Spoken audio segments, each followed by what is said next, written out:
Start.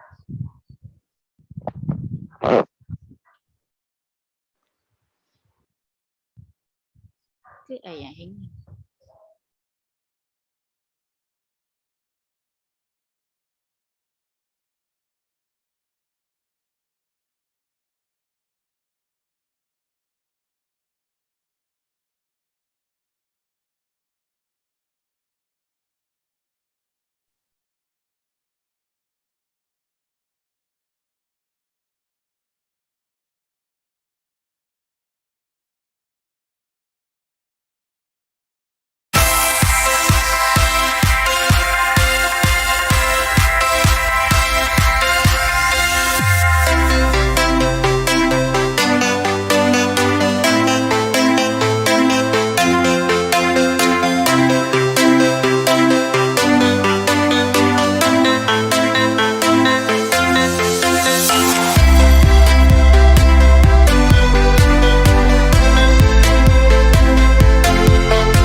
Amar, you need, okay, good.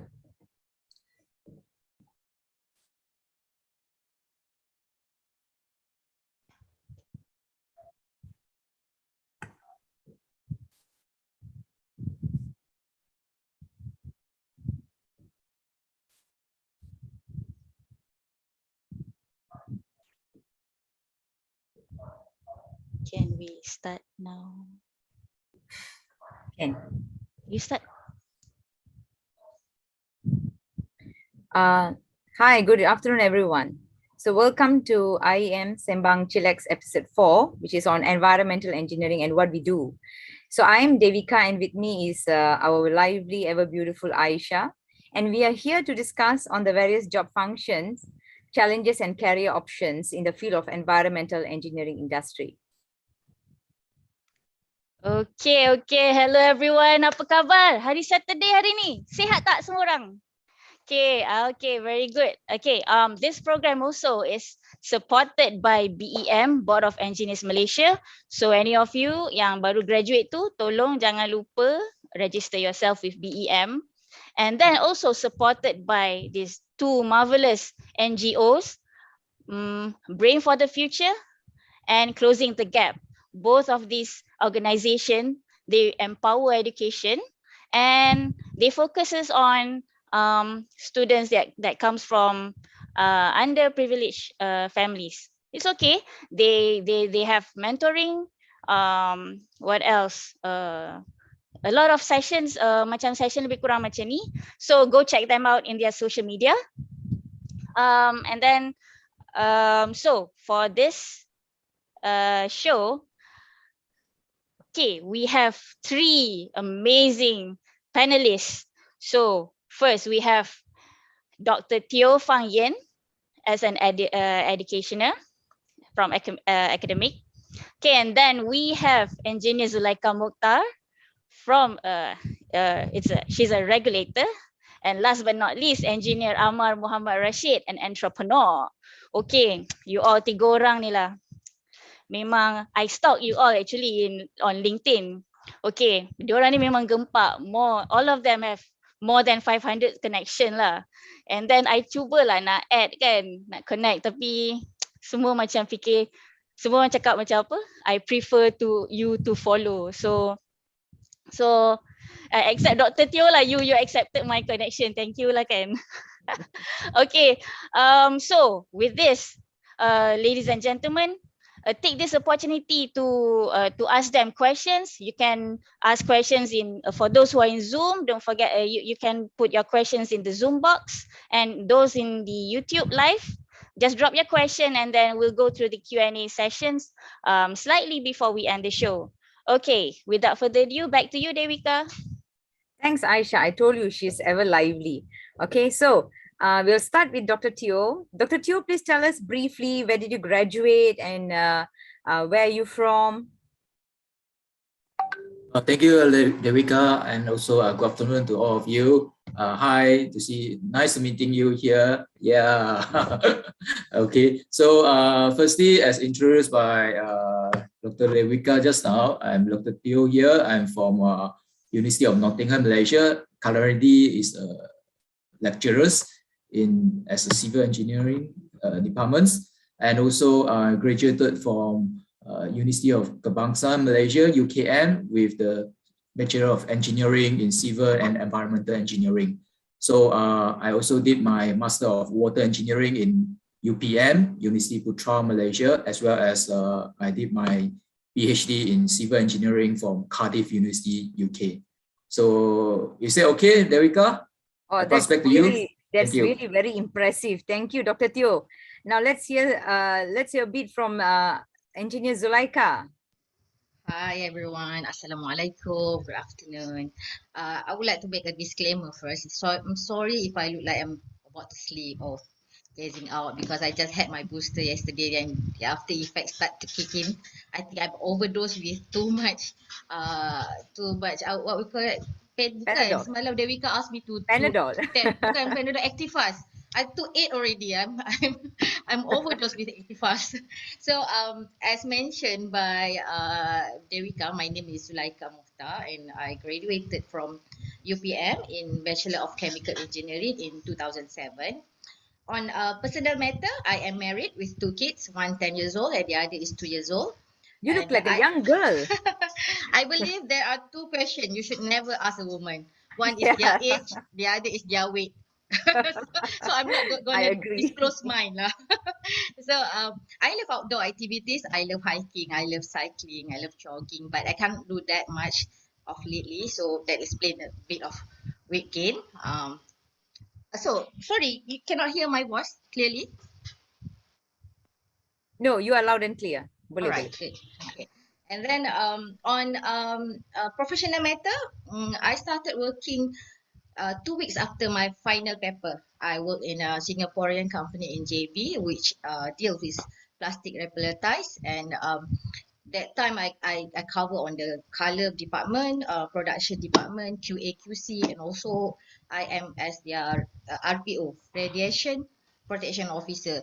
That is the thing. If you're working with the private sector, if they know you can do it, they will give all sort of work to you. When I tender my design letter, they hired 3 different engineers to cater all my job scope. So they should be paying me triple actually. Then because I was a JPA scholar during my undergrad, they called me for an interview, and I have been working with DOE as a environmental control officer since May 2008 until now lah. And then in DOE, I think I have covered on enforcement, technical assessment, prosecution, and also of lately I was stationed. I am stationed right now in HQ Putrajaya, so I covered on setting out the KPI for all the states in Malaysia. And but to be frank, I think the most experience that I treasured most while I working in DOE is while I was as a head of prosecution unit in DOE Selangor, because I never studied law, so I did engineering. Okay, my master was also in environmental engineering. So, but DOE have given me the opportunity to do prosecution in the court towards any individual or any company that did not abide the law. So of lately, I think I have done most likely 400 cases, and the success rate of me winning the case come close to 98%. Wow. So I think I can. Okay, but I think maybe I ventured to the wrong side wrong of work. team. Tu So I that's all nampak you about me. dalam newspaper cutting tu yang you tunjuk I nampak you dalam newspaper cutting. Yeah, Glamour sometimes ni. people wonder, ni kenapa I ni buat jadi lawyer kan? But actually, when you have technical background, you can conduct your cases lagi better. That's why you can raise beyond reasonable doubt tu menang case. That's all. Oh, hebat ni orang kuat DOE ni. Oh. Okay, Amar, Yes. Engineer Amar, what about yourself? Where are you from? Your education background? A little about yourself? Engineer Amar, you on mute tu. Unmute. Alamak, still tak dengar lah. Tak dengar. Okay. Now, okay. Okay. Alright. Okay, perfect. I'm so sorry. So excited to give a talk. My screen does not mention about mute there. Okay, but never mind. Okay. Hi, the cool host Devika and also Aisha, and also to the panels Zulaika and also Dr. Tio. I mean, I'm very happy to be with you guys today and to be with all of you who is live stream with us today as well. Okay, so I hope that you guys could stick around at the end of the show, because I think, you know, there's a lot of sharing to share with you, especially, you know, Zulaika mentioned just now, so I don't want to have an argument with her for sure, all right, because I will to be prosecuted in this case, right? Okay, so anyhow, guys, my name is Amar. I'm the managing director of AMR Environmental. We are an environmental consultant company. We have been established since 2001, and I have been an engineer, I mean, for that particular period, nearly, 16 years already. My background is civil engineering. I'm from UTM, University of Technology Malaysia, and I am a proud alumni of UTM, where they gave me the title of UTM, alumni candidate in 2018. And I am also a motivational speaker, giving out talks in leadership, environment, engineering, and also some talks like this, in order for us to get more engineers and engineers leaders in this case, right? So engineers is not just an engineer. I just want to put a highlight to that. You just have to know that engineers have a role to play within our country. Is a very big role indeed. And, you know, we have to make sure that we create more engineer leaders in this case, right? So a little bit about my background. I used to work after my final exam. Similarly, I think like Zulaika, we shared the same story. I think 1 week after my final exam, I got my first job without having my school as yet. But I registered with the BEM, soon after for sure.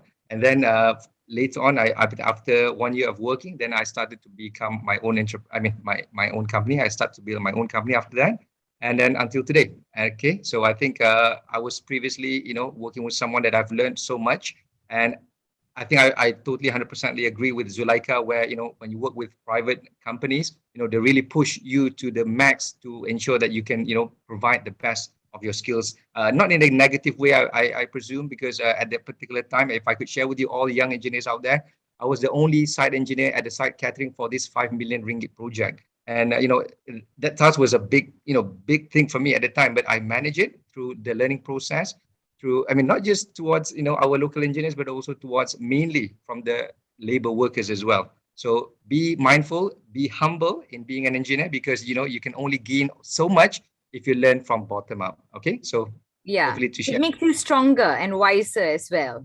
Exactly. All right. Okay. Aisyah, hebat-hebat ni semua. Daripada PhD holder, educationist, and then we have regulator orang DOE, and then we have a consultant kat sini. Itulah, kagum. I even baca biodata engineer Amar. He was even came out in the masculine magazine. So I bayangkan mesti dia macam jadi model pula kan. Oh, okay. So engineer model. Kita ada apa sini? Lawyer. Okay. Kita dah berkenalan banyak from engineer Zulaika, engineer Amar. So Dr. Teo, you're the boss lah dekat sini, Otai. So macam mana Otai ni boleh start nak jadi how did you start taking why do you choose environmental engineer to start with? Okay, thank you, Miss Ayesha. So firstly, I think as you know, I did my Bachelor of Engineering in Civil and Environmental Engineering. So that have inspired me to go further into the environmental engineering. So where I get involved in water engineering during my fresh graduated from the university. I started my career as a civil engineer in the Department of Irrigation and Drainage, where I have served the governments for more than 15 years before I joined as academics. So that is a very good experience for me, especially on the water engineering and as well as on the environmental aspect. So I have the very good interest, especially on the water environments. So this is why that have give me some chance to get involved in all these type of projects, as well as to link the civil engineering with the environmental engineering. So all the while I am thinking that civil engineer have to work together with the environmental engineers, where while we are building some structures or building some buildings, or maybe building infrastructures, we need to work together on the environmental aspect. So this is why I'm in my research, I also looking into the nature-based solutions, where we are building with the environments, nature, we're building with the natures, and that is one of the aspects that I am going to go further into my research. So I hope this also can inspire our students and also all the young engineers here to work together for the better management of the environment, especially on water management. Yeah. Yeah, Dr. Teo, you are from a civil engineering background and end up being an environmental engineer. Now, I'm from a chemical engineering background and end up also being an environmental engineer with my master's and my PhD, specializing in air pollution. So you look at water, I look at air. So we are actually covering the whole spectrum actually. Okay. Sorry, I teringat Captain Planet lah. You all, water, fire. Okay, maybe you all yang tengok viewers ni, generasi millennial ni tak tahu kot. Tapi I grew up watching Captain Planet lah kan. That's my favorite cartoon. That was my favorite cartoon. I know how old I right now. Okay. So, That's the benchmark, ladies that's the benchmark, yes. Ladies and gentlemen. Aduh, kita semua fire, water, earth. Okay. Before I teringat zaman-zaman dulu lah kan. Okay, zaman sekarang ni, Engineer Amar, I nak interview you lah. Beside you bangun-bangun, you jadi model kan. How's your daily work? Okay, selain daripada untuk majalah maskulin, apa lagi? Okay, bangun-bangun pagi, how's your daily work? Cerita dekat adik-adik bakal-bakal engineer ni. Okay, all right. So thank you so much. Okay. So my daily life would be somewhat, if I could share with all of you, it's very dynamic. I know nothing is similar every single day. If I could share with all the youngsters out there, when you are in your working, experience, you would always face new challenges every day. Okay, so you need to take up challenge whether you like it or not. Right. So for me personally, I wake up, near 6, and then of course, as a Muslim, we pray for our Fajr prayer. And then soon after, I get some, exercise, simple exercise to be done at home. I don't like to go outside of the home, especially at this current moment right now with all the COVID in place. So at home, just doing some spot running or bicycling at home, and then only then I start to plan my routine there before I leave out to office. So of course, having breakfast at home will be my best take, of course, because people say that breakfast like a king is a myth. I'm not sure. Okay, but I think best is that you take simple meal every single day, and don't forget your vitamins, guys. Okay, don't forget your vitamins, because I learned a great deal from my parents.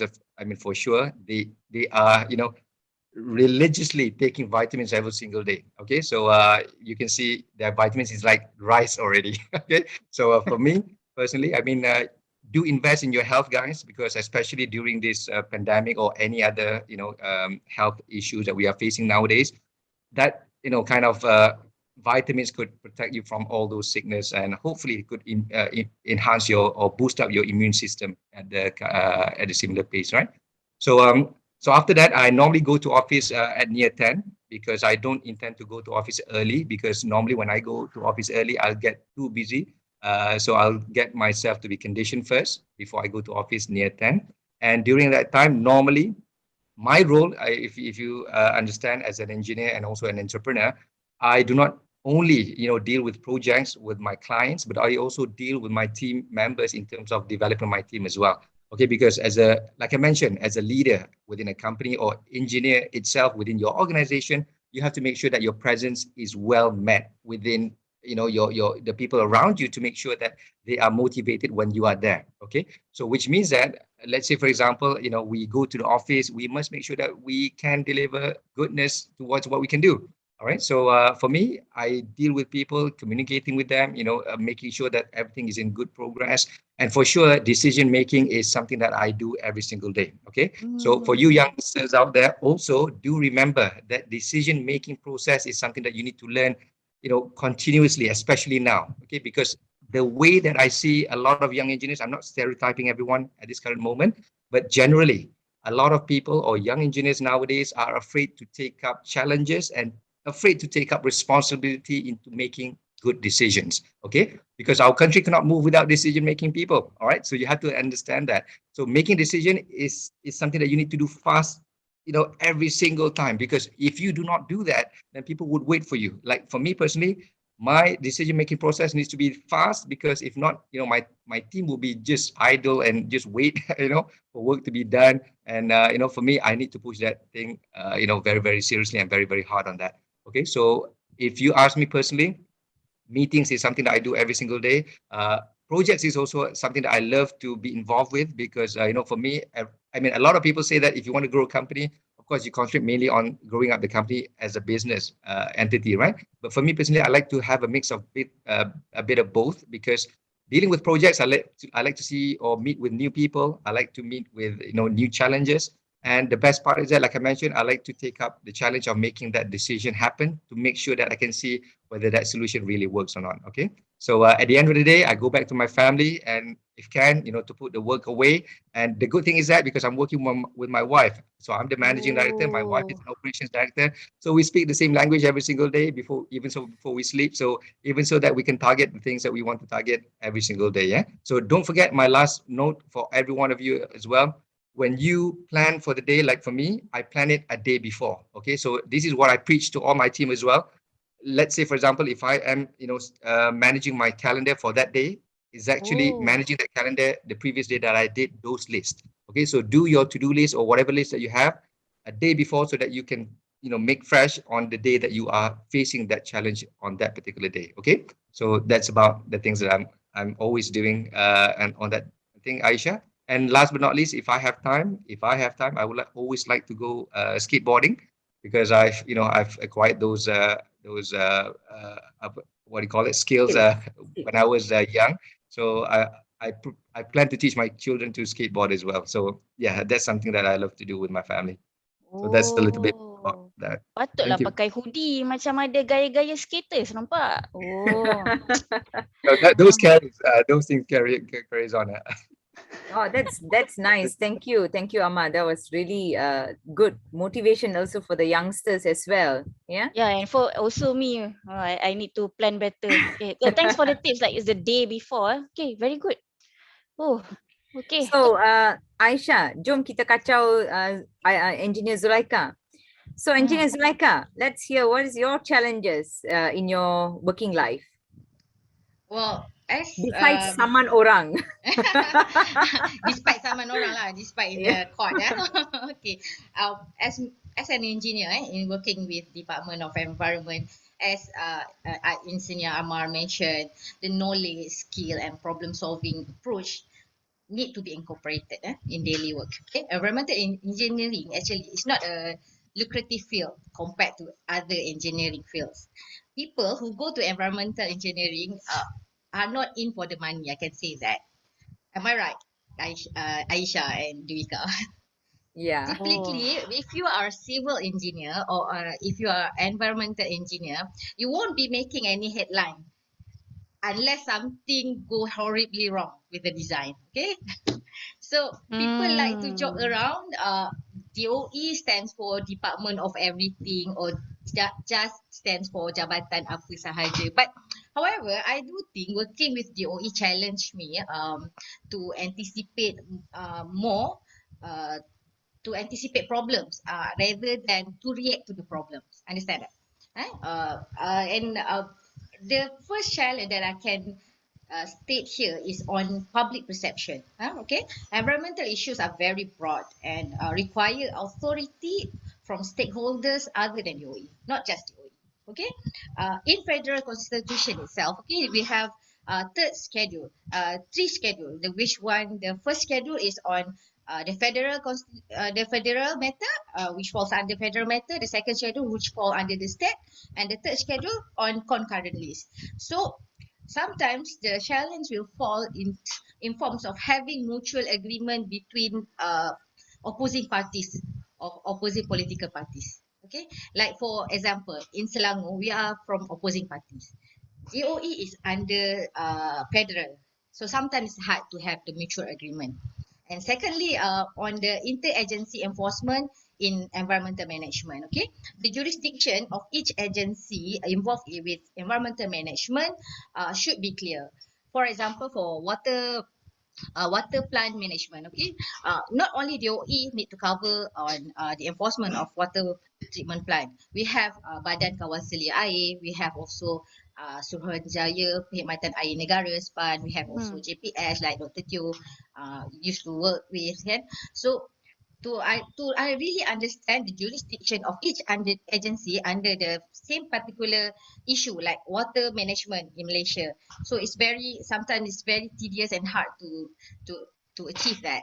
And the third one I can say on viral issues on social and media, mass media. People nowadays tend to channel their anger or their complaints on social media rather than going through the right platform. Okay, for environmental issues for DOE, we cater those complaints that came in what we call it formal form, which whether through our websites or whether through phone calls, because we need to respond to the complainants within 14 days of the complaints being made. Sometimes they just mention on pollution occurring just by mentioning in Instagram, but sometimes we also investigate on that particular matter. And the last but not least, I think the issues on water treatment plant closure lah, which happens quite frequently in Klang Valley. If I can share, the issue of water treatment plant closure actually always come from solvent problem, other causing substances, which whereby of late we do not have the regulation to cater on order yet. Yeah, I think Rika know that's Yeah, more. yeah. But however, this is the challenge we need to work with, and I can say that the OE has built up a very strong foundation to cover all that area. Yeah. Kiranya macam your major challenge now ni kecaman daripada netizen lah kan. We can Itulah. say that. Because sometimes Itulah. we tend to do our work and we're not mentioning it in Instagram or Facebook. People just Yelah. look at those who publish their work. Yelah. Kalau So, tak ada ancaman daripada netizen, nanti Dr. Teo pun tak ada business nanti. Because he's studying on water pollution kan. Right, Dr. Teo? Yeah. Thank you. So basically, I agree with the engineer Raika. Yes, I also have some experience about that. Since I was with the Department of Irrigation of Drainage for more than 15 years before I joined in as an academic. So recent flood in KL, especially in Seri Muda and also other part of the Malaysia, also one of the very big issues. But that is related to environmental, where I think today's topics is regarding on the environmental engineering. So where I think our youngster and also our young engineer here, maybe you can also get involved in building with the nature, where environmental aspect is one of the important part to be taken into consideration. If we are not building with natures, definitely we're going to have the problem regarding like natural disaster like floodings, and also we have the soil erosions, as well as the some others disaster that we have faced for the last 1 month. So we need to consider the environmental aspect, especially on where we have building some or clearing some new area. So we need to take care on the erosion, soil control, and as well as also to look into the aspect of environmental considerations, where the environmental engineer will come in and they will have this ESCP, erosion soil control plan. I think Engineer Juraika agree with that.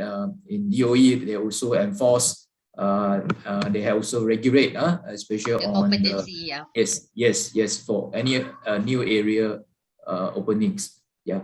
So the environmental aspect is very important, especially for development of a new area, as well as for any aspect from the air pollution, as mentioned by Dr. Devika just now, up to the sea, where the pollutions and also pollutants that have contamination of these areas have been a big issues for the country.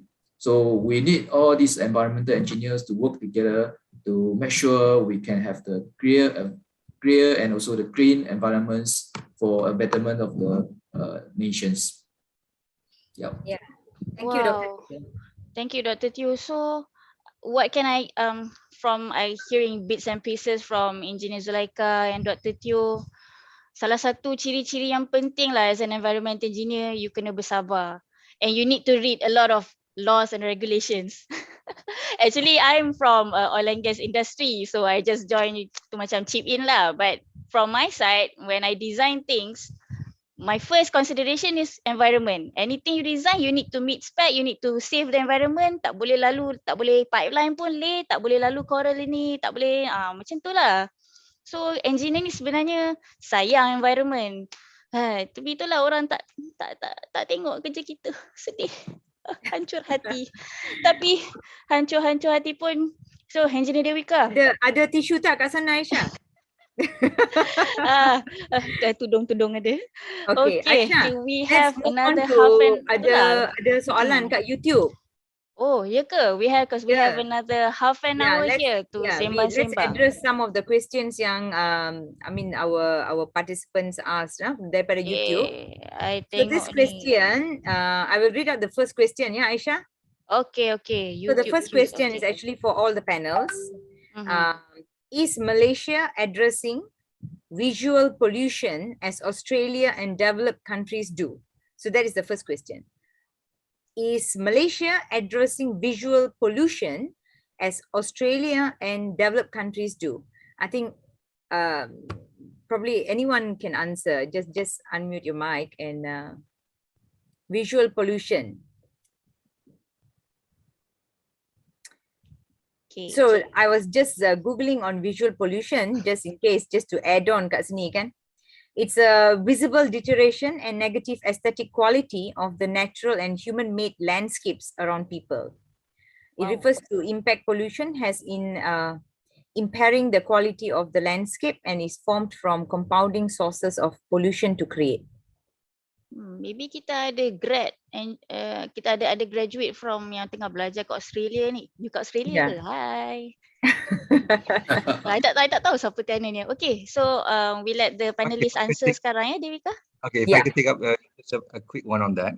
Alright. I think Sama. I think on the note of comparison, right? Regardless of visual or non-visual regulation and so forth.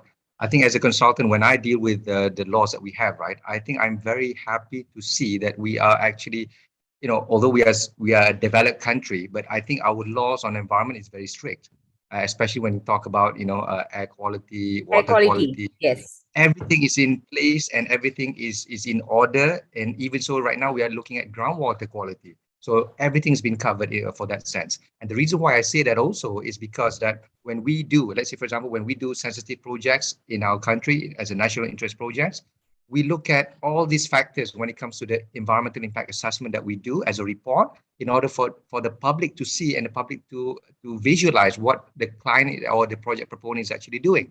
So in that particular sense, let's say, for example, when we did a landfill project previously, a secured landfill for hazardous waste, the DOE themselves proposed for us to build up a good landscape in order for us to silhouette the factor of negativity when people visualize or see those things, right? So again, that is something that I think I'm very proud of to say that Malaysia is very strong and very committed towards all that. Yeah. So this is my 2 cents. So maybe some other panels have their say. Yeah, I agree with the engineer Amar, where the Malaysia is they have the regulations ready there, and also we are very strict about the environmental aspect. Where I think while the country is going to develop, we also have the issues regarding on the environmental, where we need to look into that, and this is why the engineers here can work together. And also to checking on what they are happening out there, as well as while we are rebuilding with the developing country, we also to take care about the environmental aspect. Yeah. Okay, thank you, Dr. Teo. Ada Zulaika nak tambah daripada DOE aspek? I think Amma dah jawab, dah just nak hear from you. Amma cover everything about EIA. They are my job lah.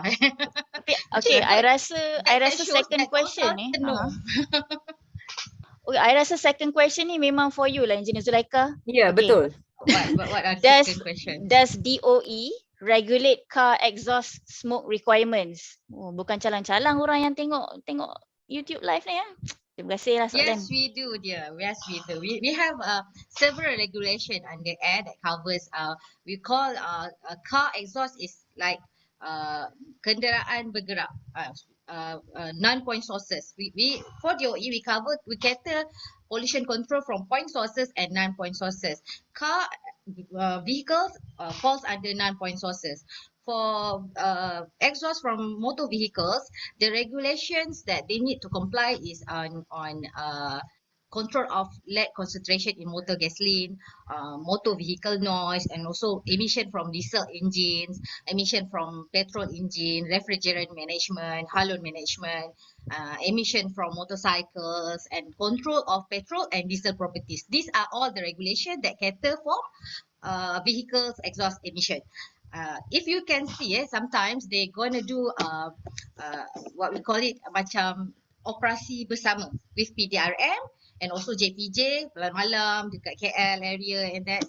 Because kalau DOE saja stands there, people will not move, people will not stop. Sebab DOE orang tak perasan baju uniform kita hijau. Kenapa DOE nak tahan? Actually kita DOE punya officer, kita ada kuasa tu tahan all types of vehicles kecuali kapal terbang. But having said that, people will not simply stop their car. If I stand on the road, cakap, Dr. Devika, you have to stop. I need to check your engine. I need to check your exhaust emission. People will not stop. Betul kan? Apakah pula DOE nak tahan kereta kan? People will say like that lah. But that's why we usually do this in conjunction with PDRM and also JPJ. Nak tanya sikit, Engineer Zulaika. Masa kalau let's say lah masa I pandu kereta dekat highway kan, suddenly tengok ada lori kat depan kita tu, exhaust hitam lah kan yang keluar tu. Kalau tak dapat macam mana nak buat tu? Macam mana nak kalau you tak dapat ambil gambar because you are driving kan, kalau you don't have that camera installed in your car, you just make sure dia punya nombor kenderaan and then lokasi di mana, waktu di mana. And then you can just simply, dulu I tak ingat, dulu ada satu nombor telefon tu yang boleh WhatsApp je. Because later we can call the lorry or the driver pergi uji semula. We always do that dekat stadium ataupun dekat JPJ punya pusat uji semula. Okay, that's interesting. Aisyah tahu tak kita boleh buat ni? Baru tahu ya? Itulah. And mesti DOE orang ingat DOE kilang je kan. Oh, tak ada. Engineer Zulaika kena check Aisyah punya kereta dahulu ni. Itulah. Oh, wow. I'm actually seronok I dengar direct jawapan from the boss, man. Okay. So next question, Aisyah. Maybe Aisyah boleh read out kot. Kan, the next question. Kesian ni. I think Engineer Zulaika pun kena jawab juga ni. Give to other panelists lah. Okay, tapi tak apa because dia focus on, dia tujukan kepada DOE. Okay, are DOE requirements explicitly put into the project tender specification, noise or EMC? But okay, first. What is EMC stands for? I pun tak tahu. Orang Environmental tanya, Management Committee. Is it? Yeah. But okay. This question ni sesuai ke untuk this session? Sebab kita nak relax tapi ni macam serius sangat lah. Nak buat tender kot. Dia cakap DOE letak ke? If untuk submit tender ada ke benda-benda macam tu?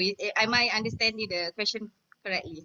DOE requirement explicitly put into the project tender specification. Noise and EMC. I think ada tak noise dengan EMC ni dalam tender specification? Okay, for those yang ada EIA, I'm not talking about tender tau, sebab tender ni DOE tak boleh masuk campur. It's a conflict of interest. So on the matter of EIA, if your project macam Lebuh Raya, you have to comply several limit, DBA's limit for noise lah. And kalau for EMC, if I'm understanding the acronym is standing for Environmental Management Committee. Currently, DOE is enforcing on self-regulatory, which whereby you have to have your e-mains, environmental mainstreaming tools, 7/7, which one of it is you should have your environmental monitoring steering committee set up. If you are in factory or if you are prescribed premises, you have your prescribed premises dealing with schedules, dealing with kelapa sawit, kilang getah, you need to have it's compulsory for you to have EMC because it is stated in your syarat-syarat lesen. Kalau tak ada, you can be penalised lah in court with 15,000 maximum. Uish, I rasa macam dalam courtroom pula. Wow, okay, I pula conflict of interest. I rasa macam ni soalan macam serius juga ni. Tapi itulah, kita patut cari relax je kan. Okay. Kita jadi relax. Setakat ni je ke question? Yeah, setakat ni je. But I'm a bit interested on Dr. Teo's work. Jadi nak tanya dia beberapa soalan pasal dia punya kerja. So Dr. Teo, do you offer opportunity for students, because there are some students here, final year students and or probably some master students and all. Do you have like opportunities to take them in your projects? Do you offer such thing? Yes. Thanks, Dr. Devika. Yes, definitely we have Yeah, we have many projects here available, which we can take in for postgraduate research, where if you are in your final year, maybe you can consider for a PhD or maybe a Master of Science programs. And we provide a stipend where we give them some money for their living expenses so that they can maintain the research as well as to do a good research in our university here in University of Nottingham, Malaysia, in Sembang. So basically, my research cover from, as also mentioned by by Engineer Amar just now, we are looking into the groundwater.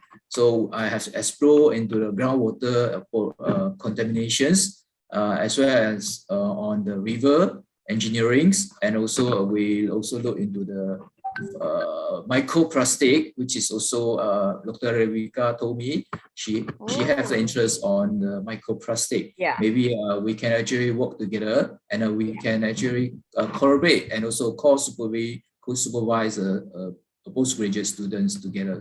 So we have also looking into the nature-based solutions, as I mentioned just now, is one of the good futures, especially on this type of the research, where we have looking into a group approach and the best management practices, where we can also apply that for our stormwater management in Malaysia, where that can help to solve the problem in terms of the flooding, as well as for the riverbank erosion protections. So that is also part of my research, as well as also I'm looking into the other aspect on the coastal in the sea, where we look into the coastal reservoir, which is one of the different approach that we are applying for store the fresh water in the sea.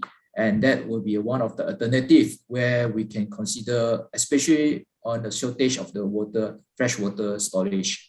And you may see that conventionally we are store the water at the upstream of the river, where we have a dam. The engineer built the dam, but we are talking about the environmental aspect. So the engineer have to go through the EIA, which is environmental impact assessment, where they need to apply to the DOE for the approval before they build their dam. So once they have built the dam, but basically this dam is to store the water. It's a reservoir for water, the fresh water. So today's every one of us can easily turn on the water taps, and you can get your fresh water, you can drink, and you can actually wash, and also you can take shower with the fresh water. But the civil engineers here, especially the water engineers, they play very important roles, where they have built the dam, and they, with the consideration of the environmental aspect, where they apply for the EIA, then they may consider the environmental ecosystem aspect, where is that the suitable and is that going to destroy the environment and that upstream of the river. So with that, we have the catchment of the rivers, and there we capture, we store the water at the upstream, and that will be transferred through the pipe to your house. And this is why we have the water for drinking, for water for showering, and also for washing. So and most of the time we also forget, after we done our business in the toilets, we just press and forget. But this is not what we want, because the environmental engineer is actually looking into that. We actually have, I think, DOE as well as other department, they are looking into to control and to make sure that there's regulations in terms of the wastewater. So all the wastewater from, especially from the toilets, after you flush, and we will forget. But the engineers, especially the environmental engineers, they are make sure that the sewage, or we call that the wastewater, have been treated, and we have the wastewater treatment plant, or we also call that as a sewage treatment plant, STP, to make sure that we have the clean water discharged out into in the rivers, which is receiving of those treated water before they send it to the sea. Okay, So and environmental engineers here play a very important roles. So to make sure we have the clean environments in the cycle of the water, in water hydrological cycle. So from your house, before your house where you get a clean water, then after your house where the fresh wastewater, how are we going to treat it? And with the pipe, they lay all the wastewater and until the end, which is a treatment plant, to make sure that all the pollutants or this wastewater do not contaminated to our water source. And as well, yeah. So if I may, I think can yeah. I ask you a question? Although I'm not the moderator, Tak I apa, just tanya. No Boleh, boleh. problems. I really love on the project, on the research that you have carried out. But is any of the project you currently on? Is there any of the project who looks on river water carrying capacity? Yes, we can actually look into the TMDL, the total, which is also one of the aspect in the new research topics where currently most of the researcher they are looking for. So that will be also help to reduce the pollutants in the rivers, where you may see in KL, especially the Grand Valley, most of the time we have the water what they call the water shortage and also the water restrictions, where that is due to the pollutants of the rivers, and this water treatment plant have been shut down due to some contaminations of these rivers. And but we in Malaysia we are blessed with the water, okay, where you can see we're receiving a lot of water. When we have too much of water, we are flooding. This is what happened in the last month. But we have too little water, we also have the problem in terms of the drought. So this is also happen, especially in during April or May. So we are going to expecting some dry season, where this also where if we are not managing these water resources well, so we are going to have problems. So I would like to congratulate to especially to our water resources engineer in Malaysia, where we are managing. Yes. So we have make sure that water can be used, where we are storing the water at the upstream. At the same time, we also to make sure that water can be what they call the supply for the demands, supply for the demand of our nation here. So the other aspect of my research, coming to my research, we are go too far. Sorry, Dr. Teo. We have now we left with 10 minutes to okay. the end of the session. Okay. We have one more question from our viewers, and we would give about 5 minutes lah for the panelists to answer. Okay. There's one here in Zoom via Zoom. Hi, is any of the panelists currently working on ESG, environment, social, and governance in their company? Mind to share your experience and role to implement sustainability approach in your company? Thank you. So we have about 5 minutes. Any? I repeat, yeah. Okay. Any panelists currently working on environmental, social, and governance in their company?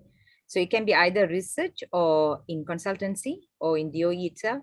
Mind if you share your experience and role to implement sustainability approach in your company? I think if I could ask that on the company point of view, right? For us in AMR, what we did was to have two separate engagement, which is internal and also external. When it comes to sustainability, is of course education plays a big part, right? Which means that for us, as a leader in my company, in this case, I must make sure that all my team members are aligned towards that drive. Which means that if one of us just only look at work as work, then it does not serve its purpose. So as Engineer Zulaika mentioned just now, environment is not a prestige thing to as a title to have. I do agree with that, because at the end of the day, it's about the passion of making a change, or bigger change in this case, or towards a bigger cause, right? So for me personally, for us as the company, yes, we do apply that, because internally we teach everyone to make sure that recycling, the simplest thing that you can do. Let's not talk about, having electric cars at the moment. Let's look at, the simplest thing, that recycling, reuse of water, minimizing the use of water, like Dr. Teo mentioned, because, a lot of us, take things for granted. They just think that, when they open up the tap, they can just have all the pleasure that they can have. But to make, everyone having that pleasure, it takes a lot of effort from a lot of engineers that is taking part in that project, right? So that's internally. But when it comes to external factor, I think what we did was a lot of CSR projects, and we like to start that CSR towards our young. And I would like to brief this to all of you, especially to you youngsters out there watching this in the school years or whatsoever that you are in right now. Please make sure that you have this engagement with the environment. Because for me personally, if I thought of myself, when I was a kid, what is the purpose of me being here? For me right now, I'm already having my own career and so forth, but there must be a bigger purpose for me to be here, which means that, we must preach the goodness and the good deeds that everyone can make. Because at the end of the day, when we die, at least we feel the pleasure of doing something as a small change, to be exact, the least, okay? Because for me, the least that you do will make a bigger impact. Because if you look at the storyline of our history in this case, one person that infected many causes this pandemic of COVID, right? So that one person alone, if let's say they preach a good deed, and through MLM process, all these things could be, worked out in a bigger, audience. So in this case, I think we do that, and we do preach that. And most importantly, the eternal understanding needs to be there. Okay. So let's say, for example, in our case, although we are an environmental consultant company, we do products as well. Just recently, last year, we come up with a product which we call as a fun recycling box. So, no consultants have done that. So we did a product just to make sure that we can, elevate the purpose of recycling towards our younger generations. Because maybe I could show you later on. We have this cool box that have a panda, and it has a mouth there, so you could feed in plastics inside those boxes as a fun way in order for us to bring the drive towards good recycling at home. Okay, so this is again the sustainable approach that we did, and I believe that many should follow this time. Thank you. Yeah, to add on to that, like in my organization as well, we also have sustainable projects. Like I've actually designed a hanging garden for Sunway campus. So it's actually on implementation level now. So soon you'll be seeing a lot of hanging gardens in Sunway. Yeah. Itulah Aisyah, orang-orang environmental ni orang baik-baik, very noble people. Yeah, we actually betulkan balik kerosakan yang telah dibuat oleh manusia lah. We try our best, and I totally agree with what Amar say. Like it actually, whatever that we do, we have to leave legacy behind, and we have to actually really take care of our environment, because at the end of the day, this is the environment that we're going to pass on to our children. Not only to us. Yeah. So Dr. Teo, you what do you call, Engineer Zulaika and Engineer Amar, all of you are doing great, amazing, noble job. Yeah, we are Captain Planet. Yeah, we are Captain Planet. Yes. So Aisha, I think we are coming to the end of time. It's 2:55. Yeah. So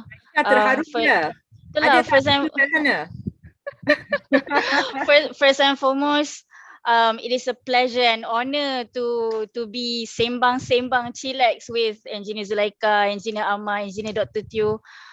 When Dr. Teo was explaining on the process tu, dalam my mind macam dalam TV tau, proses, and then ada orang minum air macam tu. Yeah. So ladies and gentlemen, if you all would like to say dalam hidup ni you nak pilih satu career yang nak buat perubahan dekat in this world, engineering is the path. And if you sayangkan bumi, environmental it is. So I hope to see all of you in person, Engineer Zulaika, Engineer Amar, Dr. Teo, and also Inshallah. Engineer Dewika. I've never met you in person. And talking about in person, ladies and gentlemen, the next Chillex episode will be a hybrid. It's gonna be live. We will meet in person and also via Zoom platform, inshallah, and also YouTube live link. It is in conjunction with Engineers 2022 event on Saturday 19 March 2022 from 10 a.m. to 11 a.m. So, what is it about? It's about engineer. Boleh engineer buat business. Boleh ke engineer nak jadi usahawan macam engineer Amar ni, engineer Dr. Teo pun dah on his own, dia kira business lah tu kan. So boleh ke? So if your viewers, you would like to know how and so, let's find out these answers from the people who have been there and done that. Stay tuned, watch out for the next live or virtually Sembang Chillex Kejuruteraan Bersama IEM. Kita sembang-sembang bernas. Thank you, everyone. I don't hear a bit more, Aisha, before we say thank you. If anyone would like to contact Dr. Teo for opportunities, or Engineer Amar or Engineer Zulaika, you can just Google us or me. You can just Google us or get connected to us through LinkedIn. We all are on LinkedIn. Yeah. Approve lah, I please. I nak connect. I tak nak follow, cik. Okay. I'll approve. Sometimes I didn't check my LinkedIn account. Ada apa pun Aisyah, let's get connected on that. But thank you so much, everyone. Thank you so much, everyone. Thank you so much. Take care. Thank you, everyone. Bye, Aisha. You're amazing. Bye. Thank you, Devika. Bye. Bye. Bye. Take care. Take care.